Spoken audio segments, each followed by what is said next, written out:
बिल्कुल, और स्वागत करते हैं क्रिकेट कोच और एक्स दिल्ली क्रिकेटर राजीव चौहान जी का, जो हमारे साथ लगातार जुड़ रहे हैं। स्वागत करते हैं। स्वागत है राजीव सर। धन्यवाद आपका। आप सभी को नमस्कार जी।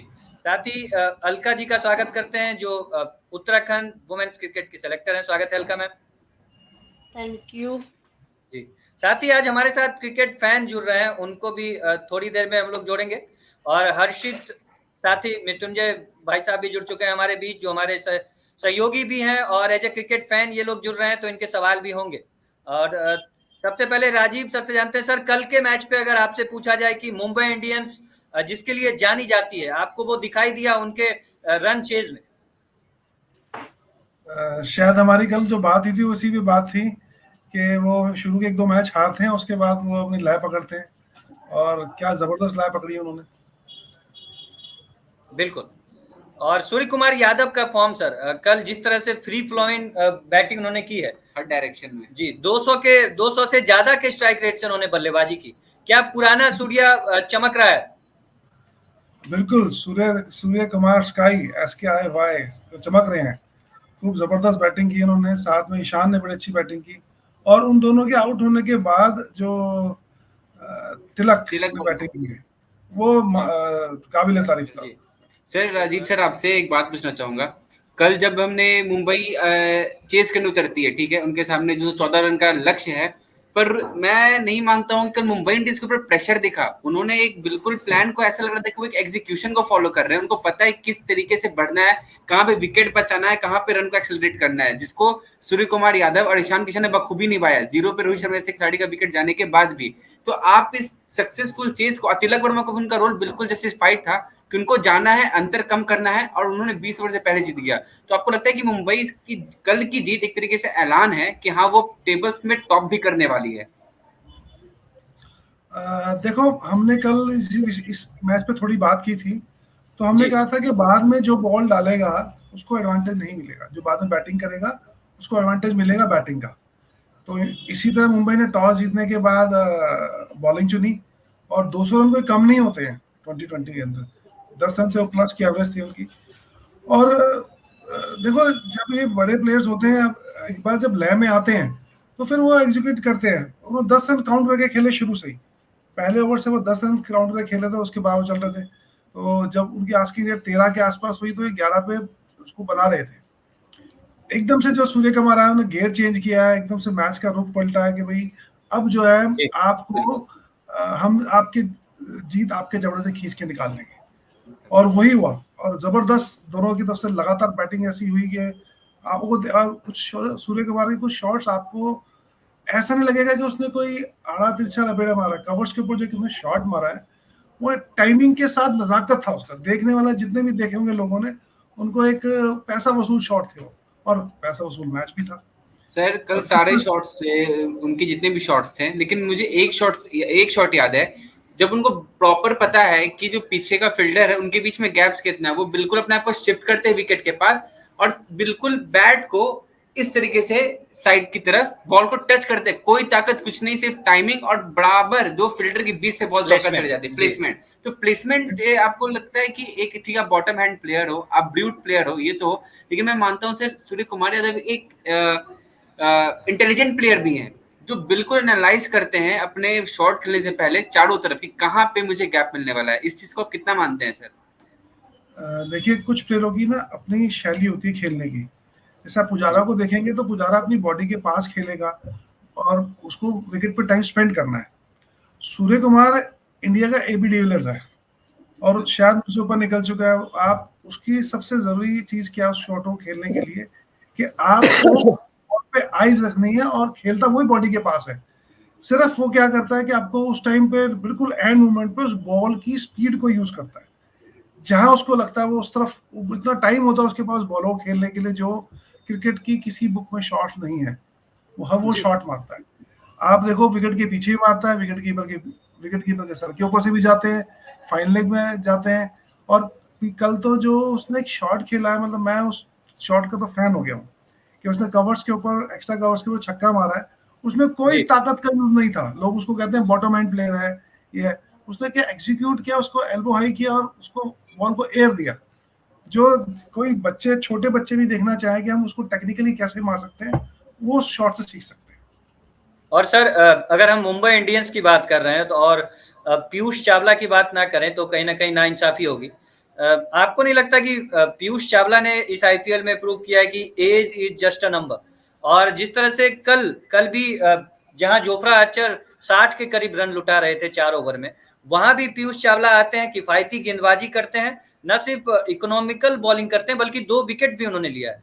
उनके बारे में आपका क्या ख्याल है इस पूरे सीजन में, जिस तरह से हाईएस्ट विकेट टेकर हैं वो मुंबई इंडियंस के? मुझे ऐसा लगता है कि वो जितने बाकी मैचेस में ना वो जरूर अच्छा काम करेंगे, क्योंकि ये स्पोर्ट्स स्टाफ की मुझे ऐसा लगता है कि स्ट्रेटेजी होगी। बिकॉज ये जो आपकी जो टीम है, जो ग्राउंड था हमारा पंजाब का, ये हमेशा मीडियम पेस को सपोर्ट करता है। यहाँ का विकेट हार्ड होता है, बाउंसी होता है, बैटिंग विकेट होता है, तो इसमें स्पिनर के चांसेस होते हैं कम चलने के। तो जिस तरह से दोनों टीमों ने अपनी जो टीम बनाई है, वो टीम उन्होंने मीडियम पेसर को रख के चली, पेसर्स के ऊपर उन्होंने सब दोनों ने फोकस किया। और वो आपको दिख भी होगा मैचेस के अंदर दोनों तरफ से ही नहीं खेले, खाली पीयूष चावला की बात नहीं है, ये एक थिंक टैंक होता है टीम का जो होता है, वो उस पर काम करते हैं और उन्हें बखूबी निभाया है। ऐसा नहीं कि पीयूष चावला को अगले मैचेस में नहीं मिलेगा मौका, उसको मौका मिलेगा। जिस तरीके से हम सब जानते, धोनी ने बाकायदा स्टेट किया है इस चीज को कि आंद्रे रसल के बल्ले के सामने आपकी सारी रणनीति ठप पड़ जाती है। तो आंद्रे रसल चल नहीं पा रहे, कई ऐसे मौके भी आए जहां केकेआर शायद आंद्रे रसल की इनिंग से जीत सकते थे, क्योंकि रन रेट की वजह से भी केकेआर पीछे रह गई है, मैच में चीज नहीं कर पाई है। तो कितना फैक्टर लगता है आपको आंद्रे रसल का आज के मैच में चलने का? बिल्कुल आप ठीक कह रहे हैं। जितने भी लास्ट के जो हिटर्स आते हैं, मुंबई में एक प्लेयर था पोलार्ड, ऐसा था मुंबई मैच हार रही है और वो 2 ओवर के अंदर मैच जिता देता था। हम सब सोचते थे कि मैच हार रहे हैं, ऐसे आंद्रे रसल यहाँ से हैं। ऐसी हर टीम में एक तो प्लेयर उन्होंने सबने अपनी स्ट्रेटेजी है बनाने के रखी हुई है उन्होंने। तो मैं समझता हूँ रसल रन करना चाहिए रसल को ना, मतलब शायद थोड़ा सा कुछ थिंक टैंक जो होते हैं, मुझे ऐसा लगता है जो अपने हिटर को ना बिल्कुल लास्ट के 2 ओवर ही दे पाते हैं, 2 या 3 ओवर। मुझे ऐसा था वो 5 ओवर तक, आप 14 ओवर तक उसके बैट्समैन को अपना जो आपका बिग हिटर है वो 14 ओवर में आ जाना चाहिए, 14 से 15 ओवर के अंदर। सर क्योंकि चिंता की बात ये नहीं है कि रसल रन नहीं मार रहे, चिंता की बात ये है कि उनसे रन लग नहीं पा रहे, क्योंकि आउट होने से पहले भी ऐसा नहीं है कि वो कनेक्ट करके एक अच्छी इनिंग्स एस्टैब्लिश नहीं कर पाए हो। ऐसा लगता है एज लगते हुए या फिर बिल्कुल मिस टाइम शॉट के कारण आउट होना। तो आपकी बात बिल्कुल सही है, मे बी अगर उनको थोड़ा ऊपर मौका दिया जाए तो उनको सेट होने का मौका मिले, फिर वो बल्ला चलाए और अपने फॉर्म में वापस आ सके। बिल्कुल कोई भी खिलाड़ी अगर उसको थोड़ा सा, मैंने वो इसीलिए कहा ना कि अगर नीचे बैटिंग आती है तो आपके पास चॉइस ही नहीं होती। तिलक के पास कल कोई चॉइस नहीं थी, उसको मारना ही था, तो बिना सेट हुए शॉट मारा उसने। ऐसे ही अगर आपके जो बेस्ट बैट्समैन है उसको अगर थोड़ा सा 2-4 बॉलें खेलने को मिल जाएगी तो वो फिर आपको टीम को वैसे ही जिता देगा मैच। के पास चलते हैं। राजीव जी, आपको क्या लगता है कि अभी तक जो देखा है अपने सीजन में, नीतीश राणा बहुत यंग कप्तान है, आईपीएल में पहली बार कप्तानी कर रहे हैं। दूसरी तरफ हैदराबाद की बात करें तो वहां पर भी आपको हैदराबाद की पूरी टीम मैनेजमेंट ने जो अभी तक फैसला किया है, जिस तरह से उन्होंने टीम खिलाया है अवेलेबल ऑप्शन के हिसाब से, क्या आपको संतुष्ट किया है उन्होंने, या कोई कमी आपको दिखती है जिसकी वजह से उतना अच्छा नहीं कर पाई है दोनों ही टीमें? देखो एसआरएस का तो मुझे ऐसा लगता है कि वो थोड़ा सा कॉम्बिनेशन में उनकी कमी लगती है, लेकिन जहां तक आप बात कर रहे हो केकेआर की, मुझे ऐसा नहीं लगता कि उसमें कोई कमी है। वो बिल्कुल बाउंस बैक करेंगे। नीतीश राणा मेरे साथ 2 बड़े टूर्नामेंट खेल चुका है दिल्ली स्टेट डीडीसी की तरफ से, और जिस तरह से उसने अपने आप को चेंज किया, आप देखेंगे उसने अपना वेट कम किया है, अपने आप को स्ट्रगल करके उसने अपने आप को लय वापस लाया। साथ में कोच बहुत अच्छे हैं उनके। तो और अब जब टीम एक बार फ्लाई करी है तो मुझे लगता है कि केकेआर थोड़ा सा और बेटर परफॉर्म करेगी। और मैं उम्मीद करूंगा आज भी दिल्ली का लड़का नीतीश राणा, जैसे आप कह रहे थे कि दिल्ली के लड़के जहाँ होते हैं, यहाँ देखो कोई कंट्रोवर्सी नहीं है, तो जरूर आपको यहाँ पे दिखेगा कि वो मोटिवेट कर रहा है। रितु सिंह को उसने अपना बैट दिया है, जिस बैट से उसने रन बनाया उसने उसको बैट दिया अपना। तो मेरे ख्याल से ये टीम में एकजुटता है और अच्छा करेंगे।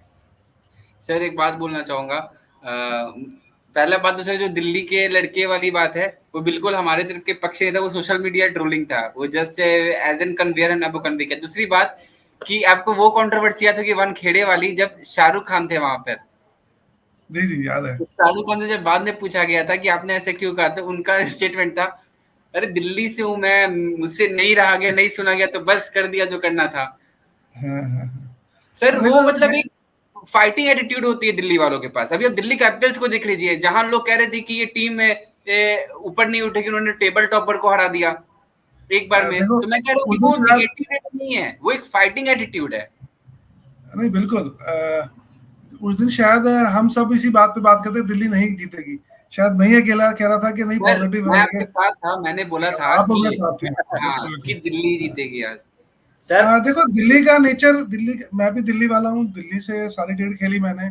और मैं दिल्ली की टीम अभी इस साल अंडर 16 था, मैं अंडर 25 में साथ थी मेरी। और मैं ट्रेनर बनता रहता हूँ दिल्ली की टीम के साथ, ट्रैवल करता रहता हूँ। मैंने ऐसा देखा दिल्ली में टैलेंट की कोई कमी नहीं है, बस एक अपॉर्चुनिटी की बात होती है, क्योंकि अब सारे इतने अच्छे बच्चे होते हैं तो उनको, लेकिन उनको परफॉर्म करने के लिए आपको, अब जैसे बात हो रही है विराट कोहली की एटीट्यूड की, रवि शास्त्री ने आज बुलाया कि भाई क्यों रोके हो जाए उसको एंजॉय करता है उस चीज को। एटीट्यूड और बदतमीजी में फर्क होता है जी। जो मुझे ऐसा लगता है करे, आप ग्राउंड पे जितना मर्जी एटीट्यूड दिखाइए, कोई प्रॉब्लम नहीं। परफॉर्म करने के लिए अगर आपको लगता है, मैं आपको बताऊं, जावेद मियांदाद, आप जावेद मियांदाद के हम लोग देखा करते थे, गवास्कर जी ने बताया, तो जब तक आप उनको पोक नहीं करोगे, उनको छेड़ोगे नहीं, वो रन नहीं बनाते थे, वो आके आपसे मजे लेते थे। बिल्कुल। फील्डिंग टीम स्लैजिंग करती है, वो खुद स्लैजिंग करते थे कि भाई मुझे छेड़ो तो सही। तो हर किसी का नेचर होता है, तो दिल्ली का नेचर भी ऐसा ही है कि भाई हम लोग ना फाइटर है। बिल्कुल सर, और हमें आशा करते हैं जी, हाँ, आशा करते हैं कि अभी भी दिल्ली बाकी चारों मैच जीते और प्लेऑफ्स में रन रेट को अगर सुधारें तो अभी भी चांस है सर। सर एक जी मतलब आपसे मैम से सबसे मतलब ये आईपीएल को लेके एक सवाल है। अभी सर मैं अभी आईपीएल को आप देखोगे, जो प्लेयर्स आईपीएल खेल चुके हैं या फिर जो खेल रहे हैं, ऐसा उनका इंटरनेशनल क्रिकेट जहां से वो खेलते हैं, जो जिस कंट्री को रिप्रेजेंट करते हैं, शायद उनके तरफ थोड़ा उनका फोकस कम हो रहा है। माइकल क्लार्क के एक सर स्टेटमेंट में ऐसा मेरे को फील हुआ जब उन्होंने जॉश हेजलवुड को कहते हुए ये बात बोली कि वर्ल्ड टेस्ट चैंपियनशिप को देखते हुए हेजलवुड को रेस्ट करना चाहिए और उनको आईपीएल के मैचेस नहीं खेलने चाहिए। तो क्या ये इतना फास्ट टूर्नामेंट है, इतना मतलब ग्लैमरस टूर्नामेंट है कि फॉरेनर प्लेयर्स भी एक बार को अपने कंट्री ऑरिजिन पे उनका भी ध्यान नहीं जा पाता, उनको लगता है कि चलो मैचेस खेल लेते हैं। तो आपको लगता है ये एक पर्सपेक्टिव चेंज हो रहा है प्लेयर्स के माइंड में, लोग खेलना चाह रहे हैं आईपीएल बहुत ज्यादा प्लेयर्स? देखो जितने बड़े प्लेयर्स हैं ना, वो कभी भी कंट्री को छोड़ना नहीं देना चाहिए। बड़े प्लेयर्स आपको देखो, सचिन तेंदुलकर कभी आईपीएल को छोड़ के इंडिया ही खेलेगा, वो आईपीएल के लिए नहीं आएगा। पहले तैयारी उसी की होनी चाहिए। बट आपकी प्रोफेशनल है, आप प्रोफेशनल आपको चूज है। जैसे कपिल देव जी ने कहा मैं थक गया, मत खेलो भाई। अगर कुछ प्लेयर ऐसे बोलते हैं कि भाई आप लोग मैं थक गया हूँ, मेरे को ओवर है, ओवर मैचेस हो, अब मत खेलिए। लेकिन हमारी बीसीसीआई की आईपीएल ने ऐसा पूरे वर्ल्ड में अगर छाप जमाई है कि वो उसमें हर कोई खेलना चाहता है, हर कोई उससे जुड़ना चाहता है। देखिए अगर ये ऐसा नहीं तो हम भी शायद ये नहीं कर रहे होते। तो आईपीएल के साथ तो हर कोई ही जुड़ना चाहता है, और उसमें क्या है, आपको देखो फेमस आपको मिलता है, फेम मिलता है, पैसा अच्छा है, आपको क्रिकेट अच्छी मिल रही है, आपको ग्राउंड अच्छे मिल रहे हैं, आपको हर चीज की कवरेज अच्छी मिल रही है। आज अगर आपका अखबार देखो तो शायद हमारे पूरे फ्रंट पेज पे किसी की कोई खबर नहीं थी सिर्फ आईपीएल के अलावा। और जो हमारे तीरंदाज जो जीते हैं वो उनकी छोटी सी क्लिप थी सर ऊपर। बिल्कुल। तो इसका मतलब कितना हम इसको, ये दर्शकों की हमारी डिमांड है। हम इंडिया में जो क्रिकेट है एक धर्म है। राजीव सर के पास चलते हैं सर। केकेआर ने टॉस जीत के पहले बल्लेबाजी करने का फैसला किया है, और दोनों टीमों की अगर स्पिन डिपार्टमेंट को देखें सर, तो कहीं ना कहीं केकेआर की टीम मजबूत दिखाई देती है। उनके पास वर्ल्ड क्लास स्पिन गेंदबाज है। अगर नारायण की हम लोग बात कर लें, साथ ही हम वरुण चक्रवर्ती बहुत अच्छा कमबैक किया इस सीजन उन्होंने, और दिल्ली का लड़का एक बार फिर हम श्रेयस शर्मा, जिस तरह से वो उनकी गुगली कोई नहीं पढ़ पा रहा है सर। तो ऐसे में आपको लगता है स्पिन डिपार्टमेंट में केकेआर एसआरएच पर भारी है? बिल्कुल बिल्कुल, आपने ठीक बोला। इनकी बॉलिंग बड़ी बैलेंस है, बैटिंग बड़ी बैलेंस है, और अच्छे प्लेयर जो, लेकिन क्रिकेट में कभी भी अच्छे नाम होना बहुत बड़ी बात नहीं, अच्छा खेलना जरूरी है। आपको खेलना, जो जिसको भी खेलना है वो बॉल को खेलना है, ना कि किसी नाम को खेलना है। तो उनको परफॉर्म करना ही पड़ेगा, आप चाहे अपने नाम से खेलो, किसी चीज से खेलो। और टॉस जीत के बैटिंग की है, तो इसका मतलब इट्स अ बैटिंग विकेट, और बाद में विकेट थोड़ा सा खराब खेलेगा। इसलिए हमने बैटिंग चूज की। तो सुयश शर्मा की बात हुई है, तो मैं मतलब जब मैंने पहली बार इनको देखा बॉलिंग करते हुए, तो एक होता है कि आप पहली बार अपने फ्रेंचाइजी के लिए आज डेब्यू कर रहे हो, एक शिकन, पर उनके चेहरे पे मुझे ये दिखा कि वो कह रहे थे मुझे मौका तो दो, डिलीवर मैं करके दूंगा आपको, पॉइंट टू प्रूव वो क्योंकि उनके सेलिब्रेशन में कह लो या फिर उनको पता है कि उनको जाकर फील्ड पे क्या करना है, कुछ हेजिटेशन नहीं, नथिंग। उन्होंने बॉल फेंका, गुगली फेंका, इसलिए उनका नाम मिस्ट्री स्पिनर भी लोग अभी बुला रहे हैं, निकनेम इतनी जल्दी आ चुका है उनके पास। गुगली फेंका और गुगली फेंकने के बाद इस तरीके से सेलिब्रेट करना उनका कि मैं हूँ कैपेबल, मैं यहाँ बिलोंग करता हूँ, आप मेरे को मौका दो। कितने कम खिलाड़ी होते हैं सर जो अपने पहले मैच में इस तरह का माइंडसेट हो किसी लड़के का? देखो इस तरह का है ना, बहुत कम कॉन्फिडेंस बच्चे होते हैं, लेकिन आज की डेट में क्रिकेट हर स्टेट में, पहले कुछ स्टेट में होती थी, दिल्ली, मुंबई, 2-4 दिन में, अब आप देखो कितना माहौल चेंज हो, हर छोटी स्टेट में आपको एक बड़ा प्लेयर मिलेगा, और वो प्लेयर इतने पके हुए प्लेयर निकलते हैं, आपको उनको वो ज्यादा पॉलिश करने की जरूरत नहीं होती, सिर्फ माइंड सेट करना है। कुछ लोगों का माइंड सेट है, ये प्लेयर माइंड सेटिंग वाला प्लेयर है, रितु सिंह को पता था किसी को, छोटे टूर्नामेंट खेलता कितना, क्या है माइंड सेट ही तो है वो। आपको आप बच्चा इतनी मेहनत कर रहा है कि वो बस उसको एक मौका मिलना चाहिए, और जिनको मौका मिलता है वो अगर तैयार है, माइंड सेट से तैयार है, तो वो जरूर अच्छा परफॉर्म करेंगे। जैसे कि आपने इसी के बारे में बताया, तो क्या है पीछे से प्लेयर इतने मैचेस खेल के आया है टूर्नामेंट में, प्रेशर के अंदर बॉल डाल रहा है, तो इसका मतलब वो बच्चा सेट है, उसका माइंड सेट है कि मुझे परफॉर्म करना ही, और अपने पर बिलीव। सबसे बड़ी बात तो जो आजकल ये है, सब जो नई जनरेशन आ रही है उनको बिलीव है कि मैं ऐसा कर सकता हूँ। क्या कोई सूर्य कुमार की तरह शॉट मारना है सोच भी सकता था, आज लोग उसको सीख रहे हैं। इंडिया को देखते हुए, एज ए नेशनल टीम को देखते हुए कुछ स्टेप्स, क्योंकि आईपीएल में बोल्ड लेने चाहिए, बीसीसीआई को भी और प्लेयर्स को भी थोड़ा सोचना चाहिए। अगर मैं गलत हूं तो वो अलग बात है, आप अपना पॉइंट ऑफ व्यू दो सर। आपकी क्या राय है सर? देखो आपने बिल्कुल ठीक बात बोली, और एक कंट्री के लिए बात बोल रहे हैं आप। पहले कंट्री आती है, कंट्री एक कंट्री के लिए खेलना है, गर्व की बात होनी चाहिए, आईपीएल बाद में होना चाहिए। वो बात ठीक है, आपके लिए आपके ऊपर पैसा लगाने तो आप खेलोगे, बट बोर्ड को या बीसीसीआई को कुछ ऐसा प्लान रखना चाहिए कि ये चीज़ें हमें जो हमारी बेंच स्ट्रेंथ है टेस्ट मैच की, सिर्फ टेस्ट मैच की बात हो रही है, तो टेस्ट मैच के बाद हमारे पास बहुत अच्छा बैकअप है जो शायद इस आईपीएल में नहीं खेल रहे, जो हमारी बैक स्ट्रेंथ है। और ऐसा हो सकता है कि भाई आपके जितने बड़े प्लेयर्स हैं, अगर आप कुछ उदाहरण पिछले देखें मैचों में, तो हमारे जितने बड़े प्लेयर्स थे जब आईपीएल इतना फेमस, वो रेस्ट किया करते थे, वो या उसका आईपीएल का सीजन थोड़ा सा उसमें गैप हुआ करता था। आजकल गैप कम है और बहुत एडवांस चल रही है। आपके पास पहले हमारे को कोई मैच आता तो हम लोग बैठा करके देते थे कि हमें मैच देखना है, कि मैच आ रहा है, उसको छुट्टियां लिया करते, रोड पे जाम लग जाता था, सॉरी खाली हो जाता था रोड। और अब क्या नॉर्मल मैच चल रहा है, आप कभी भी चलाओ मैच मिल रहा है, तो थोड़ा सा क्रेज कम होता है। बट आईपीएल एक कह सकते हैं कि भाई मसाला फिल्म है, आपको देखनी है, आपको मजा आ रहा है, तो सबसे बड़ा मेला जी, हाँ सबसे बड़ा मेला इंडिया। और मैं जो बात बोलूं इंडिया की, अगर आप बात लेके चलते हैं, करना चाहिए, शायद हमारे पास इतनी बड़ी बैक बेंच बैठी हुई है कि हमारी पूरे 11 प्लेयर भी हम चेंज कर दें तो शायद हमारे पास एक अच्छी टेस्ट टीम बची हुई है। बट जो एनसीए के कोचेज हैं या जो एनसीए उनके ऊपर रिसर्च करती है, तो वो उन बच्चों को खिलाती है जो टेस्ट पे ज़्यादा काम कर रहे होते हैं। टेस्ट मैच में आप देखोगे तो हम लोग मेरे ख्याल से इस वक्त सभी को टक्कर दे रहे हैं। हमने ऑस्ट्रेलिया फाइनल खेला, तो इसका मतलब हम बेस्ट टीमों में से हैं। आप अब कोई भी प्लेयर हटा दो, आपको अगर आज विराट कोहली अनफिट है तो हमारे पास दूसरी बेंच तैयार बैठी है, हमारे पास सब बच्चे तैयार बैठे हैं। बस ये है कि हम है, जैसे मैम ने कहा, साइकोलॉजिकल जरूर फर्क पड़ता है, साइकोलॉजिकल का एक बड़ा। मैं आपको एक इंसिडेंस बताता हूँ कि रवि शास्त्री जी रणजी ट्रॉफी में एक मैच हमारे दिल्ली के अगेंस्ट खेल रहे थे और दिल्ली ने बड़ा अच्छा रन बनाया जी। तो आपको बिलीव नहीं करोगे, रवि शास्त्री ने एक ही सिंपल सी बात बोली, Jatin you make 100, you make 200, नीचे 50-60 में बनाएगा। वो खुद प्रमोट ने, वो मैच ऐसा था हम बड़े इजीली जीत सकते थे, बट उन्होंने छोटे बच्चों को, एक अकेले रवि शास्त्री से उस टीम के अंदर, उन्होंने बच्चों को ऐसा गाइड किया, वो छोटे छोटे थे, वो आज रिकॉर्ड बना रहे थे। जाफर उस टीम में थे जी। कॉन्फिडेंस क्या है कि वो आपको एक बड़ा भी चलेगा। आप तो हमारे पास ऐसे बहुत बड़े प्लेयर बैठे हुए हैं उस टीम में खेलने के लिए, और वो मुंबई बड़े आसानी से मैच जीत गई। रवि शास्त्री बिल्कुल, बहुत ही अच्छा इंसिडेंट सर आपने बताया। और वापस आईपीएल पे आते हैं सर, किसकी होगी जीत, किसकी होगी हार? आप किसके साथ जाएंगे सर, एसआरएच या केकेआर? देखो मैं कहता हूँ क्रिकेट में कभी भी कुछ भी जी। बोलना बड़ा ही मुश्किल है। हमने 2 बार प्रेडिक्शन किया दिल्ली की, दिल्ली जीती। बॉम्बे के लिए सोचा था कि बॉम्बे फेवरेट है। आप एक लैंग्वेज पूछो किसके, तो मैं शायद केकेआर के साथ मैं फेवरेट आज मेरी केकेआर है, क्योंकि बैटिंग पहले है और विकेट थोड़ा सा कल के जैसा विकेट नहीं है। बिल्कुल ma'am, thank you so much. Thank you sir, thank you ma'am. और